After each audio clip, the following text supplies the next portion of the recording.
Episode 80, Cooking Guru, Jamie Geller, Part 1.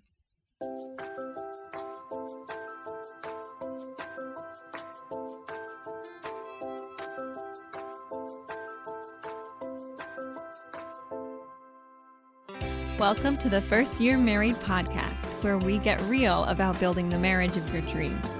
I'm marriage coach Kayla Levin, and I take newly married and engaged women from anxious and insecure to confident and connected through practical tips, real-life inspiration, and more than a little self-awareness along the way. Welcome back, ladies. As I announced last week, I wanted to do this summer series called Who's Your Guru? In this series, I looked for people who are passionate about the areas that so many of us really find to be a big struggle and a big drag.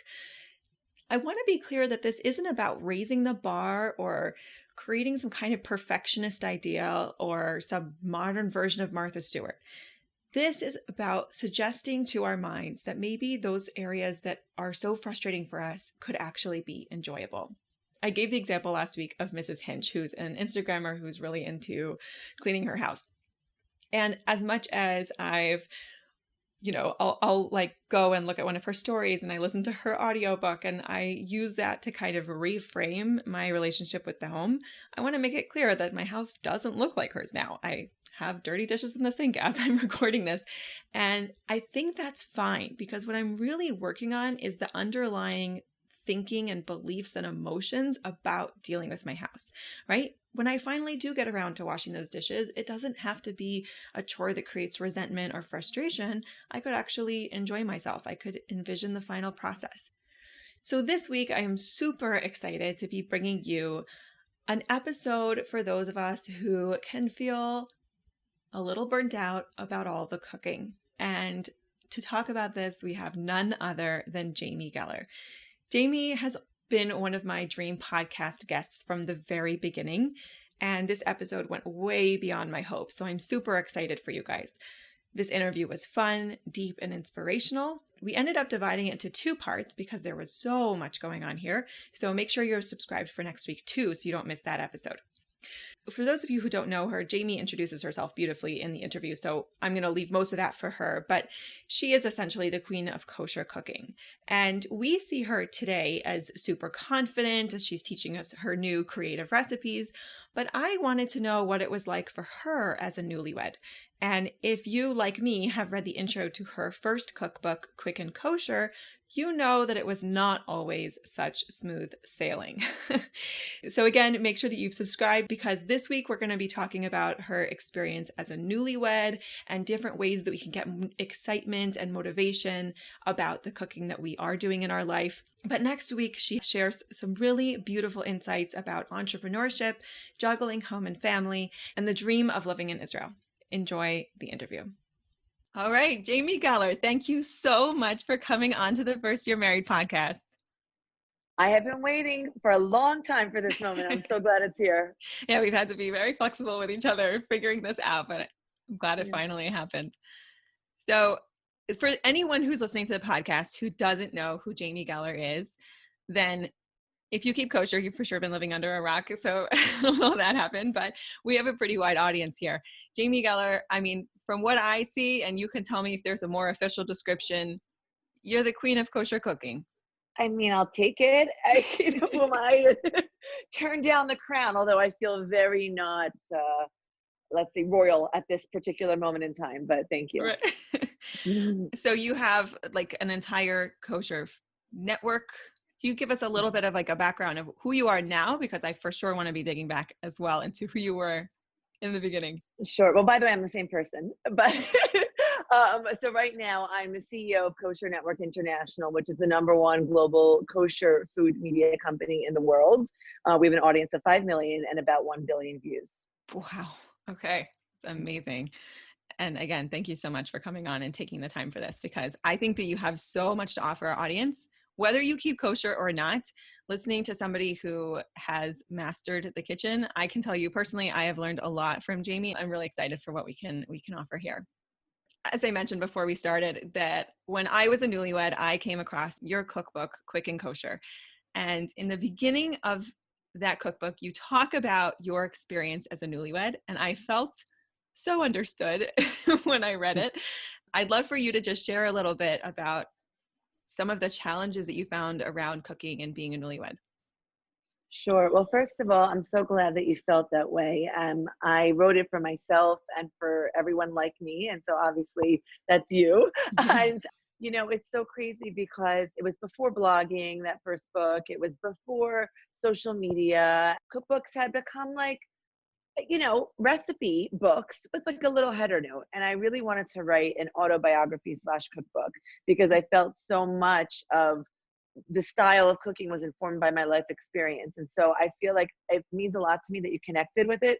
I wrote the book first and then I'm like, oh yeah, it needs recipes. Like if I'm going to call it a cookbook, I maybe should have some recipes. So I feel like that was really, important to me to include that personal story in there and basically finding myself. The subtitle is Recipes from the Bride Who Knew Nothing. I knew nothing about what it means to be married. Right? Like you don't have any training for that. You just online like wake up like, oh my gosh. I knew nothing about what it was like to obviously I didn't grow up religious to have a kosher home and what that means in terms of the level of cooking and expectations, set around the holidays in the kitchen, the weekly, Shabbos, which is the Sabbath meal, like, and entertaining on a weekly basis. What I grew up with was Thanksgiving. We did that once a year. Exactly. And now it was like, okay, every week I got to produce this like Thanksgiving level type meal. And so a lot of the book was about finding myself as a new bride. And so I really was intrigued when you reached out to me for this like first year married podcast. I thought like, yes, I get it. This is like so amazing. And it's incredible now that we have resources like podcasts and social to help us navigate this first year and beyond, because every year comes with its challenges. And that was really what the book was meant to hopefully portray and give strength to all of us who were just like, okay, bride who knew nothing, now what? Mm-hmm. I think it's amazing that you even in that time were able to have the awareness that you were even struggling. I find that for a lot of women that I talk to when they're like 3 to 5 years married or 10 years married, they say to me, I wish I could go back to when I was a newlywed and like help myself out. Or in a lot of cases, we're just so excited and we're sort of starry-eyed and we don't really even stop to notice, oh wait, I'm a little bit overwhelmed over here, or this thing is something that I need to work on. That's pretty exceptional that you even were able to sort of take stock. Well, I was more than a little bit overwhelmed, so that's perhaps why. I guess if you're only a little bit overwhelmed, you don't realize like, okay, this is challenging, that's challenging, but you're pushing through it. But I think when you're seriously overwhelmed, I think it's like it hits you like a brick wall. You're like, I need help. I need to figure out how to do this. I need to figure out how to navigate these waters. I'm working, I'm expecting, I'm commuting. We moved out. I lived in the city. I told you I went to NYU. I had an apartment, a penthouse apartment, Manhattan. I used to crawl out of bed and like walk 2 blocks to my job. I was a TV producer at CNN. And I chose the apartment because it was close to my work. And now suddenly I move out to the suburbs and I'm commuting in. That takes 3 hours of your day door to door. I'm expecting, I'm feeling sick. And I have to cook dinner. Like before, as a single girl in Manhattan, like I always say, you could literally have everything delivered to your door, even a stick of gum. Like you don't even need to buy the pack. If you just want the stick, like they'll deliver it to you. I never turned on my oven. I used it for storage. I lived in a Manhattan apartment. If I wanted to have as a single girl, like yogurt and cut up fruit for dinner, that was like awesome. Like I was like so taking care of myself and amazing. And now like I had this husband and if I suggested yogurt and cut up fruit for dinner, I mean, he doesn't even want that for breakfast, So it was like everything was, flying. Yep. Even today, I still have my husband going, I just want to remind you that I eat about twice as much as you, like, because I'll make dinner and I'm like, here we go, here's dinner. And he's like, where's the rest of it? Totally. This is a nice starter. Now what? Right. Exactly. Exactly. Okay. And, I do want to sort of acknowledge, because I know there's definitely people listening who are like, wait, but what if my husband should be doing the cooking? Or what if we share that? And of course, some people, they do stick with takeout for a little while. Some people, or maybe even for a long while. And sometimes the husband is more involved or he sort of plays sous chef or vice versa. Right. So there's a lot of different kind of arrangements that people can come up with. But what I think is really interesting is that sometimes we get so caught up in the like, what's fair, that we miss out on the opportunity of like, maybe actually this could become something I really enjoy in my life, that I feel Well, good I about. think Maybe I even want to be the person doing this. I think I'm so pleased that you brought this up because obviously my little one-liners are never share the whole story. Right. And my husband loves the kitchen, by the way. That's number one. Number two is he taught me how to cook. He grew up in a house where his mother and father cooked, by the way, and he worked in catering for many years. And him and all of they come from a family of boys, so lots of brothers, lots of uncles. They all worked in catering in the kitchen, in the back of the house, in the front of the house. So it was very comfortable for him. And he never was like, what's for dinner, as if it's only on me, but kind of like, what's for dinner? And, I said to him, I don't know, you tell me. And he literally took me by the hand. I never touched a raw chicken in my life before. We made that first chicken the first time. One of my favorite and most famous recipes to this day is called duck sauce chicken. And the two ingredients are duck sauce and chicken. And that was one of his bachelor recipes that he loved, and that, his stepmother used to always make, for him. And it's just like, he taught me a lot. And to this day, we share everything. He does all the shopping. I do not shop. I don't like shopping for clothes. So I really also don't like shopping for vegetables. I just want them to appear, like magically. I want the clothes to appear magically in my closet, and I want the food to magically appear, in my refrigerator. So he does all the shopping. We do the menu planning together. We literally sit down for the week. And because we do this weekly Shabbos meals that we spoke about. So Saturday night or Sunday morning, we plan the next week's meals, like the big meal, and then we plan all the dinners together. And it's important to have your spouse, and when you're past the first year married, all your kids, like knowing what their favorites are and making sure that like dinner reflects things that they're going to eat. Now you can't please everyone if you have a large family, but like everyone's involved in the menu planning to some extent, and or they're considered. Like we know that, this is a family favorite, so this is going on the menu. And then we make shopping lists. And like I said, that he does the shopping. A lot of my husband and the kids, I am a super delegator. I work full time. I thank God, super duper busy. And so like the kids, I have sous chefs. We're putting them to work. They're peeled. The vegetables are cut. And everyone has jobs, and I tell them what I need to do. So this way, when I'm going to put together a chicken soup, it takes me 5 minutes because the youngest ones peel the vegetables, the older ones cut the vegetables, and that's how we do it. And then it's literally like when you watch those cooking shows, it's called in French mise en place, everything in Mhm. its place. Do you ever watch a cooking show and like the carrots are already cut and measured out and the scallions are already clean Right. and diced the way that you want them? And you're like, of course, boom, boom, boom. It would be so easy if that's what my kitchen was like. I set up a system to allow for that. So certainly not everyone's family can function that way, and everyone has to do what's right. But there is absolutely no shame in sharing and in delegating and in empowering your kids and or your spouse to, have comfort, confidence, and a role in the food and the kitchen prep. Oh, that's so helpful because I really just feel like we're next week celebrating our 11th anniversary. So, and we have 4 kids, 9 and Mazel down. tov. Thank you. And I feel like I've really seen, and I know there is more to come. I don't yet have a teenage boy. Like that's going to change everything, I'm sure. But there's when it's just the two of you. And I mean, when we were newlyweds, I literally remember my husband coming home from work and I'd be like, so what do you think we should eat tonight? And we would have to go to the grocery store. I mean, we'd be Yeah, eating by 9:30. I didn't understand why I was like super moody, but I was just hungry. we call that hangry. Yes, exactly. There was a lot of that. There was a lot of that going on. And this, poor him.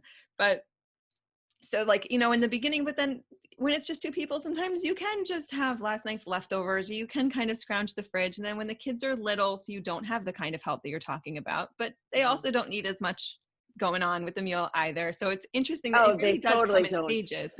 Yeah. How then did you get this transition? Because we're hearing where you are now, but then in the beginning, feeling all this new stuff, and this isn't how you were raised, and this wasn't what your expectation was going in. How did you get from there to, I guess, to not just sort of being annoyed and resentful with food all the time? I felt a lot of resentment in the beginning about being in the kitchen, and it wasn't relegated there. Just so you know, like it wasn't a sexist or a chauvinistic situation where I was in there by myself, but I just felt like it wasn't my passion, it wasn't my love, it wasn't where I wanted to be or where I wanted to spend my time. It wasn't a place for me to express myself creatively, and I couldn't like come to terms with that. Like this is like a home for me. Like this is where I'm going to be spending a lot of time. It didn't bring me joy. And so instead, what I decided to do, and I didn't do this purposefully, it just happened. When we find ourselves in situations, I think we have a choice. We can be resentful, we can be angry, and it hurts no one more than it hurts us, right? Like obviously the people around us will suffer, but no one suffers more than we are if that's the reality we choose to live in. Or I think this was again not purposeful, but it was like a defense mechanism or almost like a survival tactic. I had to find joy in something, and I found joy in the end product. So what that means is, to this day, I'm married. We just had our 16-year anniversary. I put out 7 books. To this day, I don't love cooking, but I love the end result. So what is the end result? I love entertaining. I love having my family around the table. I love when somebody says, whether it's a guest or whether it's one of my kids, like, oh, mommy, like, I love this. You made my favorite thing, or you're the best cook, or I love your food the best, or this is so delicious. Can I have more? Or whatever it is. Like, I find so much happiness and joy in that. So the cooking is the means to the end, right? Like we can't get there unless it cooks. So I try, my recipes are fast. There are few ingredients, as few pieces of equipment as possible. I try not to overcomplicate them. I try to make that process in and out. And like I said, and I employ the rest of my team, if you will, which is my family, to, help make that process go smoother and quicker. We put music on when we're in the kitchen. We're in the kitchen together. Like I found it was very important that my husband be there, my kids be there, my boys, my girls, it just brings more joy to the experience. And then it's really the end result that I'm focusing on that brings me the most fulfillment and happiness. And it's such a self-fulfilling prophecy in a way, because like when we're in the kitchen and we're resentful, then no one wants to join us in there. Right. Mm-hmm. And so then, Totally. Yes. but when we've You're got the going to be music on all and alone. yeah, and then we find a way of enjoying it, then I feel like everyone's kind of like, what's going on in that room? That seems kind of cool. Yeah. And then they end up with a peeler in their hand before they know it. Totally. Totally. I think I've seen a couple of different places, but I don't remember the exact wording. Something like that. You describe your recipes as so that you can get out of the kitchen. Yeah. I always say I am the only cookbook author who wants to get you out of the kitchen. Yeah. Right? We can't ignore it entirely. My mother growing up, so I inherited this, by the way, it's in my DNA that I don't like the kitchen. So growing up, my mother never ever cooked. She went, I think, 16 years after we left the house, and I was in college without turning on the oven once, just so you Wow. know. And when we were building a house, when I was 10, she actually wanted to not include a kitchen. And then she said, well, at least I'm going to put the kitchen, because she designed the house and built it from scratch. I'm going to put it off to the side of the house by the garage, so I never have to walk through it if I don't want to. Like so much of like design plans, the kitchen is the great room. It's the heart of the home. It's like the central where everyone congregates. She didn't even want to have to walk through it if she didn't have to. So I'm saying, like, I really had a lot working against me when I got married. That we say I was never raised to be a balabusta, which is like the Yiddish word for like homemaker / Martha Stewart, So I just, we have to embrace the things that bring us the most joy. Being in there, dough from scratch, and growing your own herb garden, and then picking the herbs, and then 8-step sauce to go on the protein, which we didn't even get to yet, is not your thing. Don't do that. There's so many ways to produce food for the family that don't include a year and a day in the kitchen. And I always say, like, slavery is so yesterday. Like, I'm not about slaving in the kitchen. Mm-hmm. In and out. Yeah. I mean, it just makes me feel like more, even more trust in everything. I feel like with your recipes more than anyone else, I felt like I could get them down. Like I would make them once or twice. And then, yeah, I know, like maybe I have to check one little thing, but I know how to do this. It was always very intuitive and very natural. And so it helped me feel like I was really learning how to cook and learning around the kitchen, where when you were following somebody who just, they really do love being in the kitchen, they do like all the little extra pieces, then it's hard. You have to have so much focus. You can't have someone trying to talk to you while you're cooking. You don't really pick it up as like some kind of rhythm. So that makes a lot of sense from what you're saying, that we want to create great food, but we don't necessarily want to be making ourselves crazy in the process. For sure. And that's why there are always 31 flavors at Baskin Robbins, because there are people that the kitchen is their joy, it is their passion, is their creative outlet. To be in there and making a pie match is like nothing brings them more fulfillment. And that's why that there are cookbook authors and or bloggers and or influencers out there in the food space that speak to them and speak to that joy of from scratch, if you will. And then there have to be others for us, like everyone has to find the person that they connect to from a from a, let's call it a kitchen profiler style perspective, Amazing. What do you find that are the most popular type of recipes from the people that are following your work?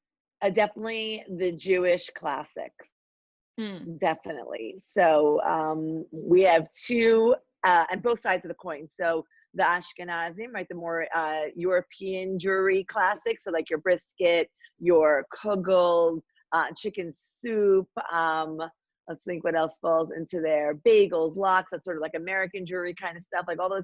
And then on the Sephardic side, things like sabich, more Israeli contemporary things like falafel, amba sauce, arayas, Moroccan fish, couscous dishes, things that are very sort of Israeli, Middle Eastern, Mediterranean, North African, hmm. all the dips. So things like our most popular video has like over 70 million views. It's madbucha, which is Really? basically like, yeah, like it's an Arabic tomato, North African style dip, and then baba ganoush, which is like a smoky eggplant dip. And all these in what we call in Israel salatim, which are salads, Moroccan carrot salad, all these kind of like dips and small salads and small plates. So, definitely, even though I do a tremendous amount of 3 ingredient dinners and 4 ingredient desserts and all those like do well, but it's sort of these like Jewish classics that people love coming to us too. And it's not just Jewish people that come for it. It's all the people that just love either the authenticity or the ethnicity or the locales that those foods are reminiscent of and inspired by. So cool. So cool. I didn't expect you to say that as an answer. I mean, I know you have like Jewish and there's all these like delicious Yeah, looking desserts and everything. I would have thought that, yeah. but that makes sense. You are I the think kosher queen. I think people like them because they're entertaining to watch. How many are recreating them? I don't know, but they love watching because a lot of those are the videos that we do, and videos are very popular content. But yeah, but I try my hardest to just do like those few ingredient weekly dinners. But they can't even compare numbers wise. Like you're talking a few 100,000 versus like 70 million. Right. It's like Wow. not even in the same ballpark. Wow. Wow. Wow. Okay. So we have, I mean, I'm already kind of jumping there, but if we could just take a step back because we talked about quick and kosher, but that was the very beginning. There is so much right now. I'd just be curious about if you can describe to us some of the different things that you offer that are parts of your business, and specifically if there's anything that you feel like would be a really good match for a newlywed. Like, what should she check out? Anywhere between, say, in the first five years of marriage. Sure. So we do have 7 cookbooks, like I said.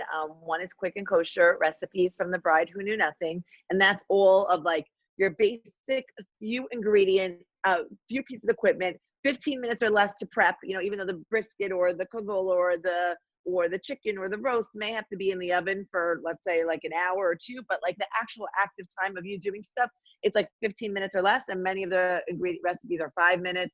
And I said something on one of my first TV appearances. A lot of them are what we call dump and serve recipes. You just dump everything in, and then you put it in the oven or you serve it. And I remember my publicist saying, "Oh, you did great on TV, Jamie. Just never use the word dump and food in the same sentence again." So I think it really accurately reflects, like all in the bowl, mix it up, put it in the oven, or get it onto the table. So really simple, that. Then I've got other books, which are Meals in Minutes, which show you how to prepare the main, the side, and the dessert in a matter of minutes. I have books, just a brisket 101, if that's something that you want to master in terms of technique. We have No Mistaking Baking, which I really hate baking the most. I feel like it's so much of a science, and it's so hard for me to execute because like cooking is a little bit more intuitive and you have a little bit more latitude and flexibility with mistakes.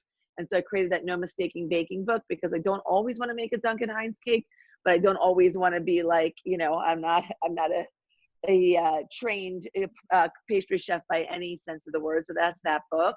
So those are all like in the book space. And then we have a website, jamiegeller.com, which has over 10,000 recipes. And you can filter things based on, obviously category or few ingredients or classics. So definitely check that out. And then on social media, we have a few social media handles on every platform. So we're on TikTok, Twitter, Instagram, Facebook, YouTube, Pinterest, even LinkedIn. It's quite exhausting, but but probably our most popular is the Jewish by Jamie Facebook page. It's also on Instagram and also on TikTok, and that's where we show these really super entertaining Jewish classic videos, and we call them like hands and pans videos. Like you don't see anything to distract you. There's no words. It's just music and you see the hands and you see the pans and it's so easy to follow along and it makes you feel like a lot of people are visual learners. I think that's why video is so popular. Like once they see it happening, they can digest it and they can recreate it. And a lot of people cook along with the videos because as much as you tell people this recipe is just a few ingredients and just a few steps, when you see a lot of writing on a page, it's just like overwhelming and they feel like they can't really understand as much as we try to write as simply as possible. They don't even start to read because it's too much. But when you see it happening in front of your eyes like that, and like about 6, like I could do that, and then it just allows you have the written recipe to support you, as you're reading. But once you saw it visually, it changes your whole confidence level in terms of attempting something in the kitchen. So I think that that's why the Julish by Jamie social media content has done so well. I can completely relate to that. I feel like it partly makes you feel like, okay, that didn't look so complicated. I could do that. And also it looks so fun. Yeah, see, there's music in the background. You need to cook with music. Right, exactly. Okay, I'm starting to learn this lesson. So if people take nothing else away from this, just put the music on. Okay, my friends, that's it for now. Make sure you're subscribed and tune in next week for more from Jamie. We'll be talking about her transition to married life, her advice for new entrepreneurs, and how the Geller family dream of making Aliyah finally came to fruition. Have an amazing week. Bye-bye.